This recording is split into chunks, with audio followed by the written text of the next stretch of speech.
Hi everyone, my name is Noluthando Honono. I'm one of the DCAs for WUDC 2022 and I'm going to be chatting to you about oral adjudications today. But before we get into the content of this video, as part of this video series, there's another video that has been presented by Barrie, who's one of the WUDC DCAs as well. And this video gives you all the tips and tricks that you need to become an effective chair. So I would suggest you check that particular video out because it'll do you wonders to have the kind of information that has been given by Barrie on that end. So now that we've done that promotional work, let's quickly get into the content of this video by starting with answering the most basic question. What is an oral adjudication? An oral adjudication is a compilation of the opinions of all of the judges that take part in deliberation. It is given by one judge, either the chair judge or a panelist in the instance where the chair has been rolled.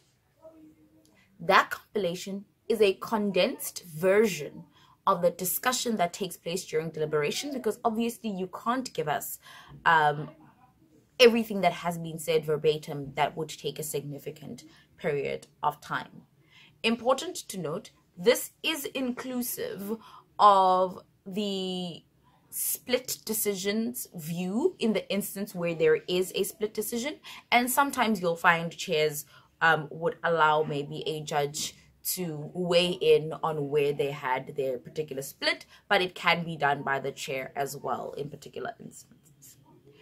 Most people have specific ways in which they opt to structure their oral adjudication. Today, I'm going to be presenting just one way to structure an oral adjudication and then potentially touching on a few others, but not in as much detail as this particular one. This one is potentially an easier one to follow, but of course, as long as the idea is to ensure that you are as concise but also as easy to understand as possible as a chair. So the first thing you want to do is to give the call, and this is to ensure that people aren't dealing with significant amounts of anxiety about what the call might potentially be while you're doing your explanations. Secondly, that would be followed by some general feedback if there's any to give. This is obviously on the more technical ends of things that are taking place in the debate. It could be as a result of having had a parallel debate, or as a result of having had little to no engagement, or whatever other reason that could potentially give you reason to give a general feedback. Timing issues, those are the type of things that you would bring up in general feedback.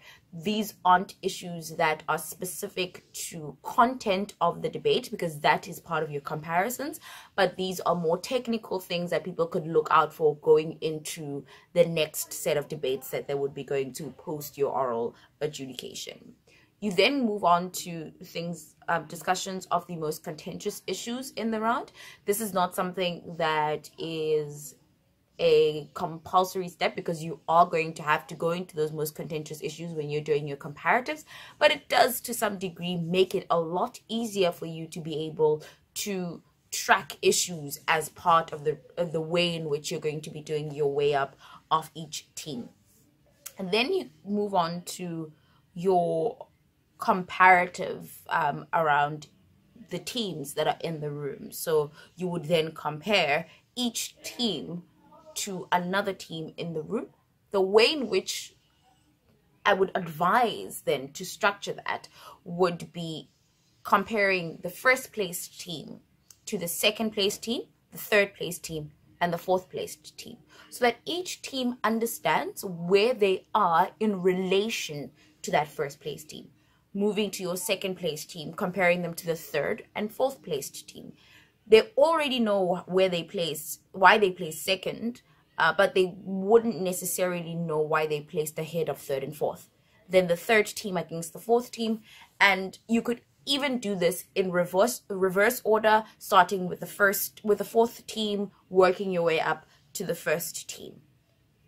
During that comparison, you're using the contentious issues that you spoke of that determined the way in which the debate was awarded to guide you as to how it is that you were able to separate one team from the next, as a way in which you are going to be able to then give those kinds of explanations. Note, the explanations are not a recollection of the arguments that were given by speakers verbatim, but rather which elements of them gave such an impact that they would place them above another particular team in that instance. You would then follow with maybe opening up for questions to allow speakers to be able to get some clarity if they need any, and in those particular instances you would have an interactive discussions where they actually do, and where they don't, you then obviously have to move on to speaker feedback if is something that would be necessary. Please note, in terms of general feedback, you always want to try and make your general feedback as constructive as possible. You want it to be specific as well as to what is it that could be done to try and improve on those things that you found were a general issue within that debate. Moving then to just touching on the few other ways in which people have done it before. There are instances where judges feel it is easier to track the oral adjudication if it's done in terms of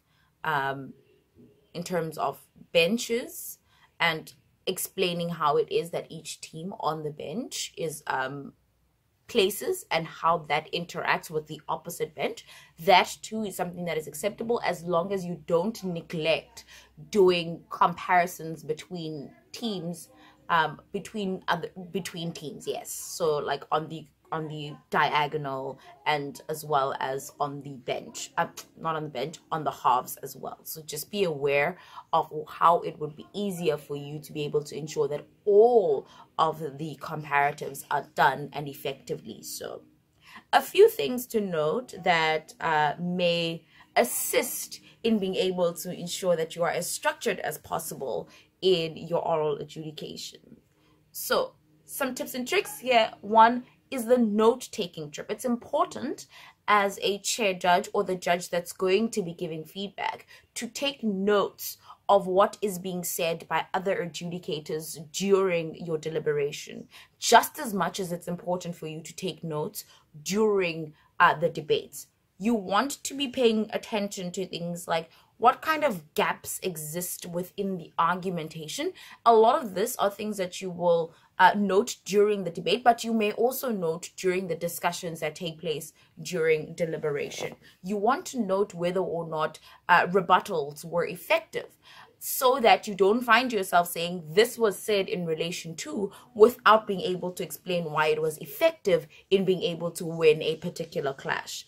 You want to ensure that you are structured in the way in which you're giving your oral adjudication. And so it's very important for you to note down and in an order of how you want to speak about these things, what it is that you're going to be saying, how you're going to be saying it during your oral adjudication. It's important to understand time management as a chair judge. There's no need to go through each speech in a way that is overly extensive. You need to understand that is something that you can do during personal feedback for speakers, really going through their speeches, explaining to them what you valued, what you didn't, and what you thought they could do better on an individual level. This doesn't need to happen during an OA. So let's quickly have a few chats then about what it is that an oral adjudication is not. An oral adjudication is not a rerun of the debate. So you're not telling us, you're not narrating the entire debate back to the speakers. An oral adjudication is also not speaker feedback. So you do not target speakers during your oral adjudication. It is also not one of those instances where you can run down speakers as well. We try to be as constructive as possible in oral adjudication, and obviously this is when we're talking about general feedback. So try to be as constructive as possible. So, a few tips: to keep on time, to ensure that all of your adjudicators' ideas are incorporated, as well as to ensure that everyone understands where they place through effective comparisons. I hope that helps out, and we look forward to seeing you at WUDC. All the best.